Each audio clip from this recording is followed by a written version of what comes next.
বিশ্ব সংবাদে আপনাকে স্বাগত। শুরুতেই জানাবো হাতে পাওয়া সর্বশেষ আন্তর্জাতিক সংবাদের শিরোনাম, পরে বিস্তারিত। প্রথমে ইসরায়েল, ফিলিস্তিন ও ইরান যুদ্ধ চলছে, জানিয়ে দিব আমাদের হাতে থাকা সর্বশেষ গুরুত্বপূর্ণ আপডেট আন্তর্জাতিক সংবাদ। রাফায় হামলার ব্যাপারে ইসরায়েলকে হুঁশিয়ারি দিল হামাস। জানিয়ে দিব ফিলিস্তিনের নাম শুনলেই বমি করতে চান ইসরায়েলি দূত। আরো জানিয়ে দিব ইসরায়েলের সঙ্গে সম্পর্ক আজই ছিন্ন করতে যাচ্ছে কলম্বিয়া। এবং আরো জানিয়ে দিব নির্বাচিত হলে ইসরায়েলের চেয়ে উন্নত আয়রন ড্রোন বানাবে ট্রাম্প। এদিকে গ্রেপ্তার, সহিংসতা, যুক্তরাষ্ট্রের বিশ্ববিদ্যালয়গুলোর বিক্ষোভ কমার লক্ষণ নেই। এবং সর্বশেষ জানিয়ে দিব বিক্ষোভে উত্তাল যুক্তরাষ্ট্রের বিশ্ববিদ্যালয়, এতে বাইডেন কেন চুপ রয়েছেন। শুনছিলেন সংবাদ শিরোনাম, এরপর বিস্তারিত। তার আগে অনুরোধ থাকবে, ভিডিওটি যদি ভালো লেগে থাকে ভিডিওটিতে একটি লাইক এবং কমেন্ট করে জানিয়ে দিন ভিডিও সম্পর্কে আপনার মূল্যবান মতামত, এবং আরো কমেন্ট করে জানিয়ে দিন ভিডিওটি আপনি কোথা থেকে দেখছেন এবং শুনছেন। রাফায় হামলার ব্যাপারে ইসরায়েলকে যে হুঁশিয়ারি দিল হামাস। মিশর সীমান্তবর্তী গাজা রাফা শহরে হামলার ব্যাপারে ইসরায়েলকে হুঁশিয়ারি দিয়েছে ফিলিস্তিনের স্বাধীনতাকামী গোষ্ঠী হামাস।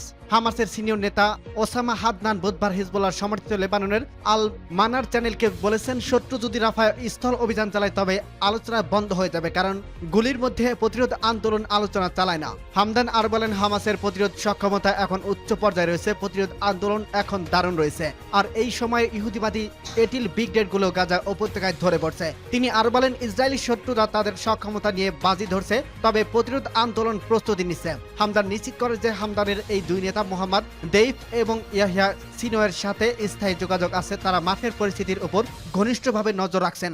তিনি বলেন, যুদ্ধের ব্যাপারে নিয়মিত সমন্বিত কার্যক্রম চলছে। হামদান বলেন, এই যুদ্ধের অন্যতম গুরুত্বপূর্ণ ফল হলো এই যে প্রতিরোধ বল এর শক্তি ও ক্ষমতা বেড়েছে, ইহুদিবাদী সত্তার বিরুদ্ধে ইরানের প্রতিক্রিয়ার নতুন সীমাবদ্ধ সৃষ্টি হয়েছে। তিনি উল্লেখ করেন, যারা গাজায় সমুদ্র জেটি নির্মাণ করছে তারা হলো আমেরিকান সরকার। তিনি বলেন, গাজার মাটিতে প্রতিটি সদস্য সৈন্য ফিলিস্তিনি জনগণের শত্রু। গাজা উপত্যকায় নতুন রাজনৈতিক কর্তৃপক্ষ নির্মাণের প্রকল্পটি প্রতিরোধ আন্দোলনে ভণ্ডুল করে দেবে। তিনি একই সাথে চীনা মধ্যস্থতাকে স্বাগত জানান। তিনি বলেন, শত্রু রাফায় যুদ্ধে প্রত্যেককে ব্ল্যাকমেইল করার চেষ্টা করছে। এদিকে হামাসের একটি সূত্র সৌদি পত্রিকা আশরাককে বলেন, এবার যুদ্ধবিরতি প্রস্তাবের ব্যাপারে ভিন্ন পরিবেশ ও পরিস্থিতি বিরাজ করছে। হামাস সদস্যরা কায়রোতে আলোচনার পর ফিরে গেছেন, তারা নিজেদের মধ্যে আলোচনা করে ইসরায়েলের দেওয়া যুদ্ধবিরতি প্রস্তাবের ব্যাপারে তাদের অবস্থান জানাবে। সূত্র জেরুজালেম পোস্ট। ফিলিস্তিনের নাম শুনলেই বমি করতে চান ইসরায়েলি দূত। ফিলিস্তিনের নাম শুনলে নাকি বমি করতে ইচ্ছা করে ইসরায়েলের কূটনীতিদের। এমন ঘৃণা চিত্র ঠিক করে দেখছে বিশ্ব, তা হয়তো স্মৃতি হারেও কেউ মনে করতে পারবে না। খোদ জাতিসংঘের দাঁড়িয়ে যারা উদাহরণ সৃষ্টি করলে ইসরায়েলি দূত গিলার এরদান জাতিসংঘের সাধারণ পরিষদে বুধবার ফিলিস্তিনের পূর্ণ সদস্যপদ পাওয়া নিয়ে এক বিতর্ক অংশ নিয়ে বক্তব্যের মঞ্চে বমি করতে চান বৈশ্বিক সংস্থাটি নিযুক্ত ইসরায়েলি রাষ্ট্রদূত এরদান। শুধু তাই নয়, ফিলিস্তিনিরা রাষ্ট্রের মর্যাদা পাওয়ার জন্য উপযুক্ত নয় বলে মন্তব্য করেন ইসরায়েলির এই কূটনৈতিক। গিলাদ এরদান বলেন, আপনারা ভুক্তভোগীদের জন্য কিছুই করেননি, বরং খুনিদের প্রতি সংহতি জানিয়েছেন। আপনাদের এমন কার্যক্রম দেখে আমার বমি আসছে, হ্যাঁ বমি আসছে। আপনারা জানেন একটি রাষ্ট্রের জন্য যেসব শর্ত পূরণ করা দরকার ফিলিস্তিন কর্তৃপক্ষ তারা কিছুই করেনি। কোন ফিলিস্তিন নেতা এমনকি তাদের একজনও হামাস অথবা গোষ্ঠীটির ধ্বংসযজ্ঞের নিন্দা করেনি। আমরাও একটি দুর্বৃত্ত রাষ্ট্রের সঙ্গে ইহুদি রাষ্ট্রের জাহান্নামের যাওয়ার পছন্দ করছেন।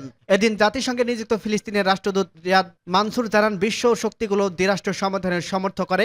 এটা স্বীকার করাটা একটা ভন্ডামি। যখন ইসরায়েল প্রকাশ্যে ফিলিস্তিন রাষ্ট্রকে ধ্বংস করার চেষ্টা করছে, এমনকি ইসরায়েলি প্রধানমন্ত্রী নেতানিয়াহু প্রকাশ্যেই এটি স্বীকার করছেন। ইসরায়েলের সঙ্গে সম্পর্ক আজই ছিন্ন করতে যাচ্ছে কলম্বিয়া। ফিলিস্তিন গাজা হামলার কারণে ইসরায়েলের সঙ্গে সব ধরনের কূটনৈতিক সম্পর্ক আজই ছিন্ন করতে যাচ্ছে কলম্বিয়া। স্থানীয় সময় বুধবার এই ঘোষণা দেন দেশটির প্রেসিডেন্ট গুস্তাভো পেট্রো। আন্তর্জাতিক শ্রমিক দিবস উপলক্ষে জড়ো হওয়া মানুষের সামনে তিনি বলেন, তার দেশ বৃহস্পতিবার ইসরায়েলের সঙ্গে সব ধরনের কূটনৈতিক সম্পর্ক ছিন্ন করতে যাচ্ছে। পেট্রো আরো ঘোষণা করেন, আপনাদের সামনে প্রজাতন্ত্রের প্রেসিডেন্ট ঘোষণা দিচ্ছে যে আমরা ইসরায়েলের সঙ্গে কূটনৈতিক সম্পর্কগুলো বৃহস্পতিবার ছিন্ন করব। তিনি ইসরায়েলের রাষ্ট্রপ্রধানকে গণহত্যাকারী বলে আখ্যা দেন। সূত্র রয়টার্স। নির্বাচিত হলে ইসরায়েলের চেয়ে উন্নত আয়রন ড্রোন বানাবে ট্রাম্প। আবার প্রেসিডেন্ট নির্বাচিত হলে ইসরায়েলের চেয়ে উন্নত আয়রন ড্রোন তৈরি করবেন বলে ঘোষণা দিয়েছেন সাবেক মার্কিন প্রেসিডেন্ট ডোনাল্ড ট্রাম্প। ট্রাম্প বলেন, আমি আবারও প্রেসিডেন্ট নির্বাচিত হলে বিশ্ব শান্তি ফিরিয়ে আনব। অত্যাধুনিক ক্ষেপণাস্ত্র প্রতিরক্ষা ব্যবস্থা তৈরি করব যা ইসরায়েলের আয়রন ডোমের চেয়ে উন্নত হবে। বুধবার মিশিগানের এক সমাবেশের সমর্থকদের উদ্দেশ্যে সাবেক এই প্রেসিডেন্ট আরো বলেন, আমাদের অনেক শত্রু আছে, আমাদের ক্ষতির করার লোকের অভাব নেই, এজন্য আমরা সবচেয়ে উৎকৃষ্ট আয়রন ডোম তৈরি করব, আমরা এটি সম্পূর্ণ আমেরিকাতেই তৈরি করব। ট্রাম্প বলেন, প্রেসিডেন্ট জো বাইডেন অযোগ্যতার বিশ্বকে পারমাণবিক যুদ্ধের দ্বারপ্রান্তে নিয়ে এসেছে। এই পরিস্থিতিতে কেবল আমিই পারি তৃতীয় বিশ্বযুদ্ধ ঠেকাতে। এ সময় তিনি বিশ্ব গৌরবময় নতুন শান্তি আনার প্রতিশ্রুতি ব্যক্ত করেন। সূত্র আল জাজিরা। গ্রেপ্তার ও সহিংসতা যুক্তরাষ্ট্রের বিশ্ববিদ্যালয়গুলোর বিক্ষোভ কমার লক্ষণ নেই। যুক্তরাষ্ট্র জুড়ে বিশ্ববিদ্যালয়গুলো ক্যাম্পাসের গাজায় ইসরায়েলের যুদ্ধবিরতি বিক্ষোভ করছে। গত মঙ্গলবার রাতে নিউ ইয়র্ক শিক্ষার্থীদের বিরুদ্ধে ব্যাপক ধরপাকড় ও ক্যালিফোর্নিয়াতে বিক্ষোভ প্রতিহতকারী ইসরায়েল সমর্থকদের হামলার পর আন্দোলনে ভাটা পড়ার কোনো লক্ষণ নেই। নিউ ইয়র্কের পুলিশ বিভাগ বলছে, মঙ্গলবার রাত থেকে গতকাল বুধবার ভোর পর্যন্ত কলম্বিয়া বিশ্ববিদ্যালয় ও সিটি কলেজ অব নিউ ইয়র্কের ক্যাম্পাস থেকে তারা 282 জনকে গ্রেপ্তার করা হয়েছে। ধরপাকড়ের বড় ঘটনা ঘটে কলম্বিয়া বিশ্ববিদ্যালয়ের হ্যামিল্টন হল দখল করে থাকা বিক্ষোভকারী শিক্ষার্থীদের পুলিশ উচ্ছেদ করতে গেলে ফিলিস্তিনপন্থী এই বিক্ষোভকারী গত 30 এপ্রিল থেকে হলটি দখল করে নিয়েছে। ভবনটিকে ম্যান্ডেলা হল নামে আখ্যায়িত করা হয়ে থাকে। দক্ষিণ আফ্রিকার স্বাধীনতা সমর্থনের 1985 সালে হলটিতে একই রকমের পদক্ষেপ নিয়েছিল শিক্ষার্থীরা। বর্তমানে বিক্ষোভকারীরা হলটির নাম দিয়েছে হিন্দোস হল। ইসরায়েলের হামলার সপরিবারে নিহত ফিলিস্তিনের 6 বছরের শিশু হিন্দু রাজবের নামে এই নামকরণ করা হয়েছে। কলম্বিয়া বিশ্ববিদ্যালয়ের শিক্ষার্থী সাংবাদিকের মেঘনাদ বোস আল জাজিরাকে বলেন, এই ক্যাম্পাস থেকে পুলিশ যখন শিক্ষার্থীদের গ্রেপ্তার করে তখন সেখানে ছিলেন তিনি। এর আগে বিক্ষোভকারী শিক্ষার্থীরা ক্যাম্পাসের প্রবেশ পথে সারি বেঁধে দাঁড়িয়েছিলেন যাতে পুলিশ ভেতরে ঢুকতে না পারে। এক্সে এক পোস্টে নিউ ইয়র্ক পুলিশ উপকমিশনার কেস ড্রোটি বলেন, ক্যাম্পাসের নিয়ন্ত্রণ ফিরে পেতে কলম্বিয়া বিশ্ববিদ্যালয় কর্তৃপক্ষ অনুরোধ জানিয়েছে তাদের। পরে পুলিশ ক্যাম্পাসে অস্থায়ী তাঁবুর শিবিরগুলো অপসারণ করে বিভিন্ন ভবন দখল করে থাকা বিক্ষোভকারীদের হটিয়ে দেয় এবং শৃঙ্খলা ফিরিয়ে আনে। একই দিন রাতে university of California Los Angeles ফিলিস্তিন পড়তে শিক্ষার্থীদের শিবির গুড়িয়ে দেন ইসরায়েলের সমর্থকরা। প্রত্যক্ষদর্শীরা বলেন, এ সময় আন্দোলনকারীদের উপর বিভিন্ন বস্তু ছুড়ে মারেন তারা। গত 7 অক্টোবর ইসরায়েলি ফিলিস্তিনের স্বাধীনতাকামী সংগঠন হামাসের নজিরবিহীন হামলার পর গাজায় শুরু হয় ইসরায়েলি বাহিনীর তাণ্ডবের। এ পর্যন্ত 34,500 এর বেশি ফিলিস্তিনি নিহত হয়েছে। ইসরায়েলি হামলার বিধ্বস্ত জনপদে পরিণত হয়েছে গাজা উপত্যকার বড় অংশ। ইসরায়েল বিরোধী বিক্ষোভকারীরা যুক্তরাষ্ট্রকে গণহত্যা, বিচ্ছিন্ন থাকার এবং ইসরায়েলের দেশটির সরবরাহ করা অস্ত্রের নির্মাতা প্রতিষ্ঠানগুলো থেকে বিশ্ববিদ্যালয়ের প্রশাসনকে সুবিধা না দেওয়ার দাবি জানিয়ে আসছেন। বিক্ষোভে উত্তাল যুক্তরাষ্ট্রের বিশ্ববিদ্যালয়, বাইডেন কেন চুপ? সম্প্রতি কয়েক সপ্তাহ যুক্তরাষ্ট্রের বিশ্ববিদ্যালয়গুলো বিক্ষোভে উত্তাল। গাজা ইসরায়েল হামলার প্রতিবাদে এই বিক্ষোভ হচ্ছে। তবে এমন পরিস্থিতিতে একেবারে চুপ রয়েছেন মার্কিন প্রেসিডেন্ট জো বাইডেন। বিতর্কিত এই বিক্ষোভে নিয়ে জো বাইডেন এখন পর্যন্ত কোনো কথা বলেননি। নির্বাচনী প্রচারে জটিলতা আশঙ্কা থেকেই তিনি এমনটা করছেন বলে ধারণা করা হচ্ছে। 81 বছর বয়সী এই ডেমোক্র্যাট নেতা আগামী নভেম্বরের প্রেসিডেন্ট নির্বাচনে রিপাবলিকান প্রার্থী ডোনাল্ড ট্রাম্পের মুখোমুখি হবেন। গাজায় ইসরায়েলি হামলার প্রতিবাদে বিশ্ববিদ্যালয়গুলোতে বিক্ষোভ, পুলিশের সঙ্গে শিক্ষার্থীদের সংঘর্ষ এবং কয়েকশো আটকের ঘটনা ঘটে চলছে। এ বিষয় নিয়ে জনসম্মুখে মাত্র একবার কথা বলেছেন বাইডেন। গত সপ্তাহে এক সাংবাদিকের প্রশ্নের উত্তরে বাইডেন বলেন, আমি ইহুদি বিদ্রোহী এই বিক্ষোভের নিন্দা জানাই। পরিস্থিতি মোকাবেলার জন্য আমি কিছুই কর্মসূচি নিয়েছি। তিনি আরো বলেন, তারা ফিলিস্তিনের সঙ্গে কি ঘটছে তা বুঝতে পারছে না।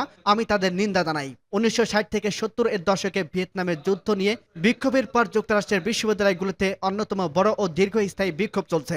এই পরিস্থিতিতে বাইডেনের যথেষ্ট জোরালো অবস্থান না নেওয়ার বিষয়টি দেশটির সাবেক প্রেসিডেন্ট ডোনাল্ড ট্রাম্পের নজরে এড়ায়নি। গত বুধবার নির্বাচনী প্রচারে 77 বছর বয়সী রিপাবলিকান প্রার্থী ট্রাম্প বলেন, আমাদের দেশে বড় ধরনের আন্দোলন চলছে, কিন্তু এখনো তিনি কথা বলছেন না। ট্রাম্পের কলেজে প্রেসিডেন্টের বিশ্ববিদ্যালয় ক্যাম্পাস থেকে বিক্ষোভকারীদের তাঁবু সরিয়ে নিতে আহ্বান জানিয়েছেন। উগ্রপন্থীদের দমন করে বিশ্ববিদ্যালয়ের পরিবেশ ফিরিয়ে নিয়ে আসার কথা বলেছেন। কলম্বিয়া বিশ্ববিদ্যালয়ের বিক্ষোভরত শিক্ষার্থীদের তিনি পাগলাটে ও হামাসের প্রতি সহানুভূতিশীল হিসেবে অভিহিত করেছেন। হোয়াইট হাউসের মুখপাত্র ক্যারিন জেন পিয়রে গতকাল বুধবার নিন্দা জানিয়ে বলেছেন, রাতে বেশ কয়েকটি বিশ্ববিদ্যালয় ক্যাম্পাসে যে সংঘর্ষ আটকের ঘটনা ঘটছে সেখানে শিক্ষার্থীদের ছোট একটি অংশ জড়িত ছিল। সাংবাদিকদের জেন পিয়র আরো বলেন, শিক্ষার্থীদের নিজেদের ক্যাম্পাসে নিরাপদ থাকার অধিকার রয়েছে, তাদের শেখার অধিকার রয়েছে। তিনি এমন বলেন, গাজায় চলা যুদ্ধ বেদনাদায়ক। বাইডেন শান্তিপূর্ণ বিক্ষোভ সমর্থন করছে। তবে পিয়রের এসব কথা বলে বাইডেনের চুপ থাকার বিষয়টি সহজ করতে চাইলে তেমনটি ঘটেনি।